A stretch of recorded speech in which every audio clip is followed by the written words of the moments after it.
Good morning fifth class. आज हम Hindi reader में लेसन 4 पढ़ेंगे जिसका नाम है शिष्टाचार। इस लेसन को पढ़ने से पहले मैं आपको शिष्टाचार के बारे में कुछ बताऊंगी। इस पार्ट में क्या बताया गया है शिष्टाचार के बारे में पहले हम उसे पढ़ते हैं। मनुष्य जो है वो एक सामाजिक प्राणी है और इसके लिए जो मनुष्य है उसके लिए शिष्टाचार के नियमों का पालन करना बहुत ज़रूरी है। एक सभ्य मनुष्य ही समाज में स्थान पा सकता है और सभ्य मनुष्य का ही समाज में सम्मान होता है। अगर कोई व्यक्ति किसी से मीठी वाणी में बात करता है तो सभी व्यक्ति उससे क्या करते हैं, प्रेम करते हैं, उसकी प्रशंसा करते हैं। लेकिन अगर किसी की वाणी में मधुरता नहीं होती, कर्कशता होती है, यानी वो कटु वचन बोलता है, तो लोग उसे दूर रहना पसंद करते हैं। इस पार्ट में आपको यही शिष्टाचार के नियम बताए गए हैं कि अगर आपको सभ्य समाज में रहना है तो शिष्टाचार के नियमों का पालन करना चाहिए। शिष्टाचार के नियम कौन कौन से होते हैं? जैसे हम बस या रेलगाड़ी में कहीं जा रहे हैं तो कोई महिला खड़ी है, आप उसे अपना स्थान दे सकते हैं। कोई व्यक्ति आपका किसी भी काम में मदद करता है, आप उसका धन्यवाद कीजिए।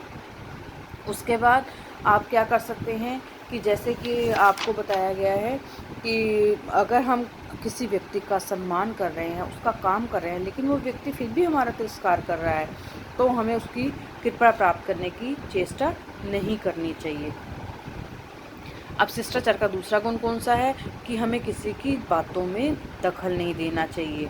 हर एक व्यक्ति का अपना जीवन होता है, तो हमें किसी के बारे में बिना मतलब ताक झांक नहीं करनी चाहिए। भोजन करने समय यानी जब हम खाना खाते हैं उस समय भी शिष्टाचार के नियम होते हैं कि हम जब दूसरों के साथ मिलकर खाना खाते हैं तो मुंह से चबाने की आवाज़ नहीं आनी चाहिए, अपना खाना समय पर खाना चाहिए। अब बड़े जब सब खाना खा चुके हैं तो आप उसके बाद भी खाना खाते रहें तो ये शिष्टाचार के नियमों के विरुद्ध है। अगर कोई व्यक्ति खाना खा रहा है, कोई आपके घर आता है, कोई अतिथि आता है, तो आप उसको प्यार से उनकी रुचि जो उनको अच्छा लगता है उसके हिसाब से आप खाना परोसें। और जब अगर वो मना करते हैं कि आप उनको और नहीं चाहिए तो ज़बरदस्ती उनकी प्लेट या उनकी थाली में और नहीं परोसना चाहिए। और शिष्टाचार का तीसरा नियम क्या है कि समाज के नैतिक नियमों का भी पालन करना चाहिए। जैसे हम कहीं धार्मिक स्थल पर जाते हैं, मंदिर, मस्जिद, गुरुद्वारा कहीं भी जाते हैं, तो अपने जूते एक साइड पर उतारने चाहिए और सड़क बाईं ओर चलना चाहिए। इस तरह के हमें अनुशासन के नियमों का पालन करना चाहिए। तो ये आपको इस पार्ट में शिष्टाचार के 3 नियम बताए गए हैं। अब इस पार्ट में 2 लड़के हैं जिनका नाम है प्रताप और दीपक। ये 2 बच्चों के बारे में बात भी की गई है। दोनों पड़ोस में रहते हैं। तो लेकिन एक बच्चा जो है वो कर्कश वाणी में बोलता है, ओए आप क्या कर रहे हो?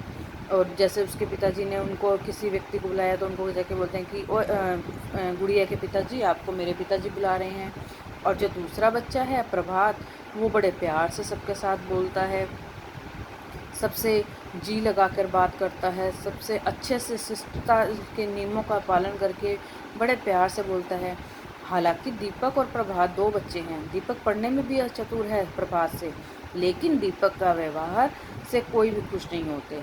और जबकि प्रभात का व्यवहार जो है वो बहुत ज़्यादा अच्छा है। ऐसा लगता है जैसा कि वो जब बोल रहा हो तो उसके मुंह से शहद उगल रहा हो।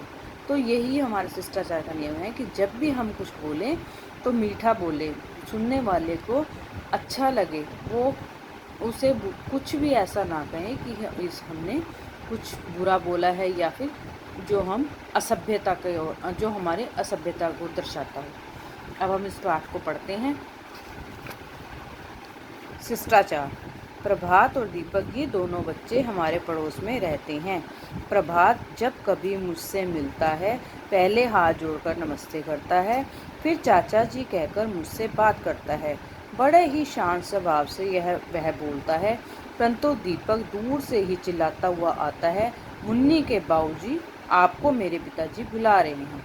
मुन्नी के बाबूजी, आपको मेरे पिताजी बुला रहे हैं। दोनों के स्वभाव में आकाश पाताल का अंतर है। सभी लोग प्रभात की प्रशंसा करते हैं, जबकि दीपक का व्यवहार सबको हंसा देता है। यूँ तो दीपक पढ़ने में कुशाग्र बुद्धि है, यानी तेज बुद्धि का है, फिर भी लोगों की प्रशंसा का पात्र प्रभात ही बनता है।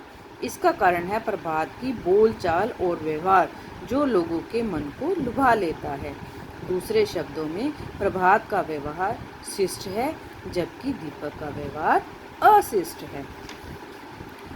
समाज में सभ्य कहलाने के लिए शिष्टाचार के नियम अवश्य जानने चाहिए, उन्हें अपनी आदत बना लेनी चाहिए। किंतु यह ध्यान रहे, अलग अलग समाज में शिष्टाचार के नियम भी अलग अलग होते हैं, परंतु उनका आधार प्राय समान ही होता है। चाहे शिष्टाचार के नियम अलग अलग हैं, लेकिन उनका जो बेस है, उनका आधार है, वो एक जैसा ही होता है। शिष्टाचार में सबसे पहले विनम्रता आती है, जो हमारे व्यवहार का अति आवश्यक अंग है। हमारी वाणी और व्यवहार में विनम्रता होनी चाहिए। किसी बड़े के बुलाने पर हाँ अच्छा क्या ना कहकर जी हाँ जी नहीं कहना चाहिए। किसी बात का जवाब ऐसे नहीं देना चाहिए कि सुनने वाले को लगे कि लठ मार रहा है, यानी कि बुरा बोल रहा है। विनम्रता केवल बड़ों के लिए नहीं, अपितु बराबर वालों अथवा अपने छोटों के प्रति भी होनी चाहिए। छोटों से हमें नम्रता और स्नेह से बात करनी चाहिए। नम्रता मीन्स आराम से, स्नेह मीन्स प्यार से बात करनी चाहिए। सभी से बोलते हुए हमारी वाणी में मिठास रहनी चाहिए। कटुता या कर्कशता नहीं। कहा भी गया है, मधुर वचन है औषधि, कटुक वचन है तीर, श्रवण द्वारा हवे संचरे साले सकल शरीर। ये आपको सलाह दिया गया। इसका उत्तर क्या है, इसका क्या अर्थ है, वो मैं आपको बताती हूँ। मधुर वचन औषधि या फिर दवाई के समान है, जो रोग का निवारण करते हैं। अगर हम बीमार पड़ जाते हैं तो हम दवाई लेते हैं, दवाई हमारे रोग को ख़त्म करती है।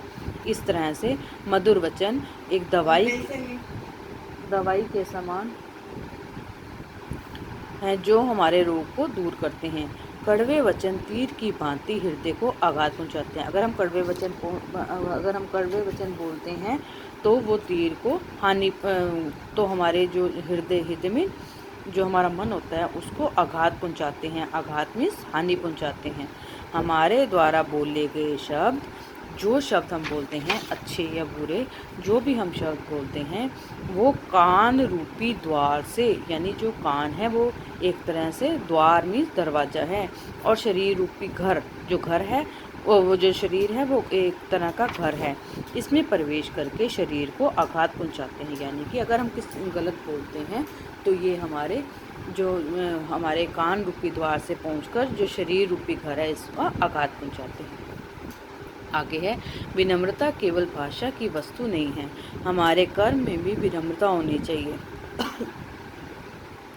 घर में किसी के आने पर प्रसन्नता से उनका स्वागत, यथोचित सत्कार करना चाहिए। यानी अगर कोई घर पर आता है तो खुशी से उनका स्वागत करना चाहिए, जितना हो पाए उनका सत्कार करना चाहिए।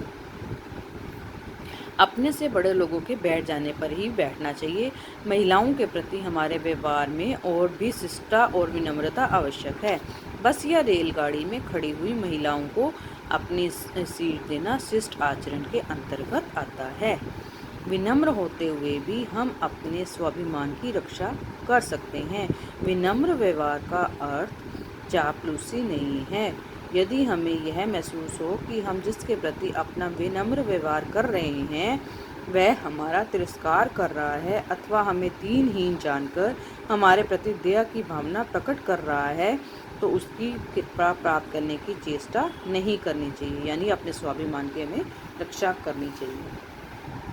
शिष्टाचार का दूसरा गुण, पहला गुण हमने वहाँ पढ़ा कि क्या करना चाहिए, बड़ों का सम्मान करना चाहिए, अपने व्यवहार में विनम्रता रखनी चाहिए। अब शिष्टाचार का दूसरा गुण कौन सा है, दूसरों की निजी बातों में हस्तक्षेप नहीं करना चाहिए, यानी किसी की बात में दखल नहीं देना चाहिए।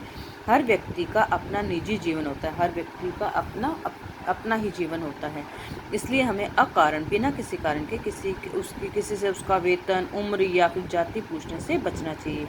यदि कोई कुछ लिख रहा है तो ताक झांक कर उसे पढ़ने की चेष्टा करना अनुचित कहा जाएगा। किसी के घर या दफ्तर जाने पर उसकी वस्तुओं को बिना पूछे छेड़ना अशिष्ट है। किसी से बिना पूछे किसी के कोई सामान को नहीं छेड़ना चाहिए। यदि कोई हमारे लिए कुछ कष्ट उठाकर काम करता है तो हमें उसके प्रति कृतज्ञता अवश्य प्रकट करनी चाहिए। इसका सरल उपाय है उसे धन्यवाद देना। यदि बस या रेल में कोई अपनी जगह हमें बैठने के लिए देता है तो उसे धन्यवाद कहना चाहिए। धन्यवाद देते समय ऐसा लगना चाहिए हम उसे हृदय से धन्यवाद दे रहे हैं, यानी हम उसको ऐसा लगना चाहिए कि हम मन से धन्यवाद दे रहे हैं, ना कि केवल ऊपर ऊपर से दे रहे हैं। भोजन के समय अलग शिष्टाचार होते हैं। दूसरों के साथ भोजन करते समय हमें विशेष सावधानी रखनी चाहिए। हमें खाने में अधीरता नहीं दिखानी चाहिए, यानी जल्दबाजी नहीं दिखानी चाहिए। खाना खाते समय मुंह खोलकर हमें खाना नहीं खाना चाहिए। खाना चबाते समय मुंह से आवाज़ नहीं आनी चाहिए। कई बच्चे खाना खाते हैं तो मुंह से कचर कचर की आवाज़ आती है, तो वो आवाज़ नहीं आनी चाहिए। अपने से बड़ों के भोजन समाप्त करने पर भी खाते रहना उचित नहीं है। यदि हमारे घर अतिथि आए हैं तो उनकी रुचि का भोजन बनवाना उचित है। उनके मना करने पर भी जबरदस्ती उनकी थाली में रोटी या पूरी नहीं परोसनी चाहिए। शिष्टाचार का तीसरा आधार है। तीसरा नियम कौन सा है? अनुशासन का पालन करना। अनुशासन समाज के नैतिक नियमों का भी हो सकता है और कानून की धाराओं का भी। उदाहरण के लिए किसी मंदिर, गुरुद्वारे या मस्जिद में जाने से पहले जूते उतार देना धार्मिक अनुशासन है। सड़क के बाईं ओर चलना तथा निषिद्ध मार्ग पर न चलना कानून के अनुशासन का पालन है। समय का पालन करना सामाजिक नियमों का पालन है। समय का पाबंद होना अनुशासन भी सिखाता है और लाभ भी पहुंचाता है। हमें हर तरह के अनुशासन का सामान्य ज्ञान होना चाहिए, यानी हर तरह का कोई भी अनुशासन हो उसके बारे में पूरी जानकारी होनी चाहिए। और वक्ता को अपनी पूरी बात का मौका ना देना अशिष्टाई है। जैसे कोई मंच पर कोई अपनी स्पीच दे रहा है, हम उस वक्ता बोलने वाले को पूरी बात नहीं कहते और बीच में ही उसको रोक देते हैं, तो वो क्या है? अशिष्टता। सभा में शोर करना अनुचित है। राष्ट्रगान के समय बैठे रहना, चलना या झूमते रहना अनुचित व्यवहार है। आप लोग राष्ट्रगान में हिलते हुए रहते हो ना, तो ये गलत है। जहाँ सब लोग बैठे हों वहाँ पैर फैलाकर बैठना या लेट जाना अशिष्टता कहलाता है। जहाँ 4 लोग बैठे हों वहाँ पर लेटना नहीं चाहिए और अपने पैर नहीं फैलाने चाहिए। कभी कभी थक जाने पर इच्छा होती है कि कुर्सी पर रखकर बैठें या फिर चारपाई पर लेट जाएं, पर अन्य लोगों की उपस्थिति में इस इच्छा को दबा देना चाहिए। शिष्ट व्यवहार के लिए मन को संयम रखना अति आवश्यक है। संक्षेप में हम कह सकते हैं कि शिष्टाचार के नियमों का पालन करने से दूसरों के तथा अपने मन को प्रसन्नता होती है। प्रसन्नता मीन्स खुशी होती है। स्वयं की प्रभावशाली छवि बनती है। इसके विपरीत अशिष्ट व्यवहार से दूसरों का हृदय आहत होता है, यानी हृदय दुखी होता है। अंत में हमें भी हानि होती है।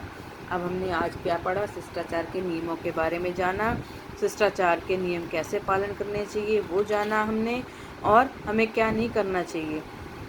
इस पाठ को आप दोबारा से अच्छे से पढ़ेंगे। इस वीडियो की सहायता से आप पाठ पढ़ेंगे और शिष्टाचार के नियमों के बारे में जानेंगे।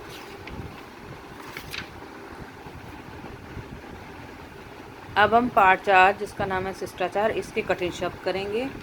आप शिष्टाचार से संबंधित कोई भी पिक्चर पेस्ट कर सकते हैं या फिर बना भी सकते हैं। सबसे पहले है कठिन शब्द सामाजिक, नंबर 2 प्राणी, नंबर 3 नमस्ते, नंबर 4 प्रभात। प्रभात में देखिए भ के ऊपर पूरी लाइन नहीं है, यहाँ 1 से स्टार्ट है। 5th है सभ्य। अब यहाँ पर भी भ आधा है तो भ के ऊपर लाइन नहीं है, स और य पर है। नंबर 6 शिष्टाचार, नंबर 7 चिल्लाता, नंबर 8 व्यवहार, नंबर 9 चेष्टा, नंबर 10 अनुशासन। अनुशासन में अ के ये 3 पर लाइन नहीं है, 1 से स्टार्ट है। आपको हर वीडियो में मैं समझाती हूँ, आप ध्यान से काम कीजिए। नंबर 11 मंदिर, म के ऊपर डॉट है। नंबर 12 नैतिक, नंबर 13 नियम, नंबर 14 कटुक, नंबर 15 विनम्रता, नंबर 16 औषधि। अ का ये 3 जो बना हुआ है यहाँ पर लाइन नहीं है, ये 1 से स्टार्ट है लाइन। ध के ऊपर भी 1 से लाइन स्टार्ट है, यहाँ लाइन नहीं है। ध को छोटे की मात्रा। धार्मिक, ध के ऊपर पूरी लाइन नहीं है, 1 से स्टार्ट है धार्मिक। नंबर 18 कृतज्ञता। अब आपका होमवर्क क्या है? शिष्टाचार से संबंधित आप कोई भी पिक्चर्स यहाँ पेस्ट कर सकते हैं, चिपका सकते हैं, ड्रॉ कर सकते हैं। और आपने कठिन शब्द ये पुस्तिका अपनी जो हिंदी रीडर की नोटबुक है उसमें लिखने हैं और इसे याद करना है।